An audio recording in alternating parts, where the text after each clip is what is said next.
એટલે અમે આમ કરીએ છીએ ફલાણું કરીએ એટલે આ પોતાના છોકરાના માટેથી કોળીઓ લઈને કોકને ખવડાવી દો ખવડાય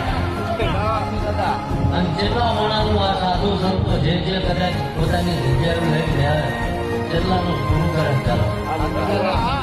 અને આ બધા આવા ખાવાનું ન ભાડ્યું એટલા આવે ભાઈ એવું થાય છે કદાચ એ જગ્યાનો પચાસ પેટમાં જશે અને કંઈક અમારી નાભે પાપ પડ્યું છે તો એ જતું રહેશે એટલે એ બધાનું કામનું નહીં ઘણા કે બધા ગાણાઓ છે બધા દોડ કરે